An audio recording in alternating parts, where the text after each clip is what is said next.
ഹബീബായ നബി തങ്ങളാണ് മുസ്ലിമീങ്ങളുടെ ഊർജം, ഉമ്മത്തിൻ്റെ സ്വഹാബത്തിൻ്റെ എല്ലാം ഹബീബാണ്. അവിടെ നിന്ന് വഫാത്തായി എന്ന് പറഞ്ഞാൽ അവർക്ക് പിടിച്ചു നിൽക്കാൻ കഴിയില്ല. അതുകൊണ്ടാണ് ഉഹദിൽ ഒരു റൂമർ അവർ പരത്തിയത്, ഖതൽനാ മുഹമ്മദാ സ്വല്ലല്ലാഹു അലൈഹി വസല്ലം, നബി തങ്ങളെ ഞങ്ങൾ കൊന്നിരിക്കുന്നുവെന്നവർ പറഞ്ഞു. ആ വാർത്ത മദീനയിലാകെ പരന്നു.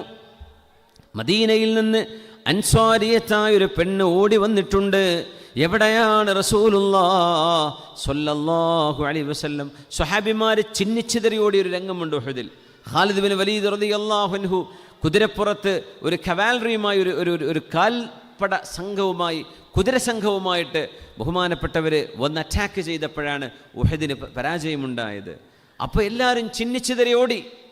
ആ പെണ്ണ് യുദ്ധക്കളത്തിലേക്ക് വരികയാണ്. ചോദിച്ചു, പെണ്ണേ, എല്ലാവരും യുദ്ധക്കളത്തിൽ നിന്ന് പിന്തിരിഞ്ഞ് ഓടുകയാണ്, അല്ലെങ്കിൽ ചിന്നിച്ചിതറി ഓടി, നിങ്ങൾ എങ്ങോട്ടായി പോകുന്നത്? ഐന റസൂലുള്ളാഹി തങ്ങൾ എവിടെയാണ്? അപ്പം പറഞ്ഞു, അവിടെ ഉണ്ട്, പൊയ്ക്കോ, ഇപ്പോൾ അങ്ങോട്ട് ചെല്ലല്ലേ, അപകടമാണ്. പറഞ്ഞു, വേണ്ട, എനിക്ക് റസൂലിനെ കാണും. ഓടുകയാണ് യുദ്ധക്കളത്തിലേക്ക്. ഐന റസൂലുള്ളാഹ്, കാണുന്നവരെ മുഴുവൻ ചോദിക്കുക, ഐന റസൂലുള്ളാഹി തങ്ങൾ എവിടെ? റസൂലുള്ളാഹി തങ്ങൾ എവിടെ? അപ്പം പറഞ്ഞു, പെങ്ങളെ, ഉപ്പ ഷഹീദാണ് കേട്ടോ. പറഞ്ഞു, കുല്ലു മുസീബത്തിൻ ബഅദ റസൂലില്ലാഹി ജലൽ. എൻ്റെ ഹബീബിന് എന്താണ് പറ്റിയതെന്നാണ് ഞാൻ ചോദിക്കുന്നത്.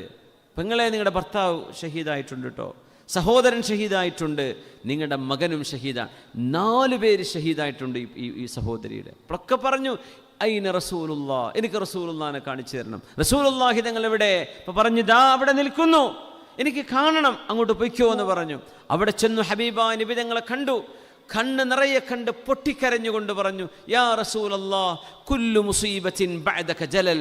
ഹബീബേ, അങ്ങ് ഇവിടെ ജീവിച്ചിരിപ്പുണ്ടെങ്കിൽ എന്ത് മുസീബത്തും എനിക്ക് നിസ്സാരമാണ് നബിയെ. എൻ്റെ ഉപ്പ പോയിട്ടുണ്ട്, ആങ്ങള പോയിട്ടുണ്ട്, ഭർത്താവ് പോയിട്ടുണ്ട്, മകൻ പോയിട്ടുണ്ട്, അവർ ശുഹദാക്കളാണ്. പക്ഷേ അതൊന്നും എനിക്ക് സങ്കടമുള്ള കാര്യമില്ല, അങ്ങ് ഇവിടെ ജീവിച്ചിരിപ്പുണ്ട് എന്നറിഞ്ഞതിൽ നബി എനിക്ക് സമാധാനമായി, ഞാൻ പോവാൻ.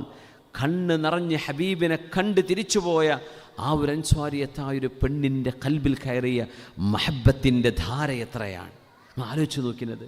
നമുക്ക് നമ്മുടെ മക്കളെക്കാൾ ഹബീബിനെ സ്നേഹിക്കാൻ പറ്റുന്നുണ്ടോ?